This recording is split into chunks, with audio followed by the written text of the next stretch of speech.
Right now, I'm outside the federal courthouse here in Portland, Oregon, where protests are ongoing against what is widely seen as a federal occupation by U.S. President Donald Trump of Portland city streets.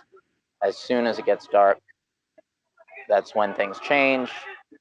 The tear gas comes out, the police make an appearance virtually every night. Every night that I've been here, they have been attacking, beating, arresting, and sort of indiscriminately hitting with chemical weapons. I myself was shot directly with the tear gas canister while sitting by myself, posing zero threat. These feds just came in and cleared this corner.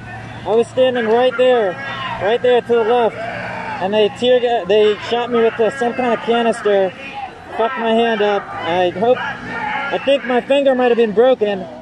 After the end of last night's raid by the feds on the encampment, I was able to witness one other journalist who was hit with a marker round in the arm, and she was bleeding pretty badly. This is kind of a recurring theme. The police are attacking not just the protesters, journalists, medics, bystanders, even. Many tenants that live in the buildings around here I've had to either leave or are complaining profusely because they are tear gassed essentially every night by the federal agents who are currently awaiting their next round of repression in the building behind me.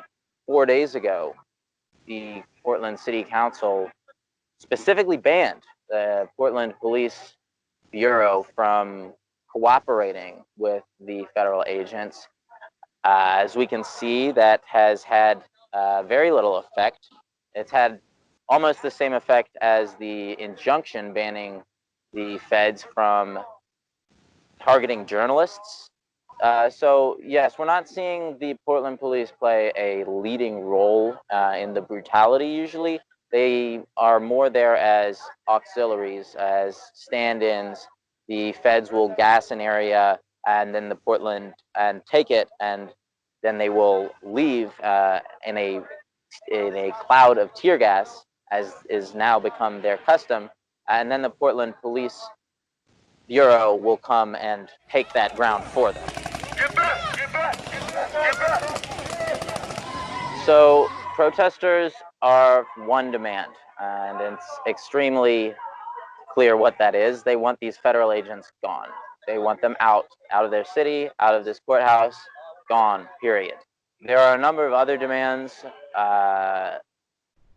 not quite as central to this struggle in terms of things like access to housing and employment and food, especially amid the pandemic for Portland's homeless population. Those who do not have access to housing have really been stepping up in terms of organizing the encampment, in terms of keeping protesters fed. So something that we've seen in a lot of cities across the United States has been these kind of mutual aid networks or attempts to feed the people initiatives. I would say that I take basically everything that the Department of Homeland Security says about these protesters with a grain of salt. They describe them as almost these sort of mindless, unthinking savages. The reality is I've had been treated with nothing but kindness while I've been here. So I think there is a willingness to cooperate with media and a general understanding that if people are hostile to media, then no one will tell their story. They're complaining about hostility from the police, who are targeting journalists. They are specifically targeting their cameras. They are specifically targeting our press passes. They're specifically targeting those who they know could expose the criminal behavior that they're displaying night after night after night. So this is why over the past few nights, I have had police blinding me and my camera when I attempt to record them. Last night, they brought out a strobe light. They brought out a massive strobe light, a blinding massive strobe light that started to blind me. I could not see after they shown it at me and at my camera. It made my footage almost worthless. This is, the attitude that the federal agents are displaying to everyone outside of this building, regardless of whether or not they are actively aiding and abetting any criminal behavior. It's a collective punishment that's being deployed tonight, as it is every night. Here in the United States, it seems that even for now, at least, we are still unlikely to see live rounds being fired into protesters the same way the Bolivian army unloaded on protesters there in the two massacres of November 2019. But we're at a tipping point, I think, in terms of how Americans are conceptualizing the government, as seeing it as an occupying force to be resisted, not just through the ballot box, not just rhetorically, but through actual force. The fact that people are out here and are so willing, such a broad swath of American society, to lay down their lives in this fight as they see it against fascism, I think that says a lot about where we are collectively, where we're headed. This has now been replicated in cities such as Albuquerque, New Mexico, Kansas City, Missouri, as part of what Donald Trump is calling Operation Legend. This, the justification that's being used for Operation Legend varies.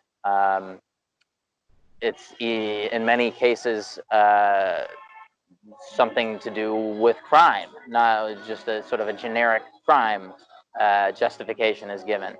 So it's not uniform in how it's being applied, but the common theme is that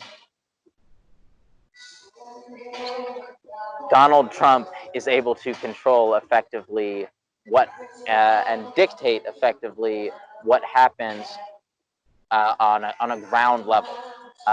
So he is able to effectively bypass any objections from some kind of democratic leadership and immediately bring in the troops, send in the troops. And all of a sudden we see these police forces are not necessarily accountable to their mayors or to their city councils. In many cases, they seem to operate with more autonomy than those who supposedly call the shots. And in reality, this shows us that Portland Mayor Ted Wheeler, like Democratic mayors across the country, at the end of the day, don't necessarily exercise as much control over the police forces as they'd want us to think. And so they end up commanding police to do things that the police simply do not do. They do not account to the mayor here in Portland. And in many cases, it seems that they are more accountable to Donald Trump, because that is who ordered this occupation. There are a lot of questions being raised in terms of the actual power that is wielded by these supposedly progressive Democratic mayors, and whether or not they will be able to effectively resist this, what is increasingly looking like a fascist occupation, through a brand of liberalism that looks more and more unable to get the job done.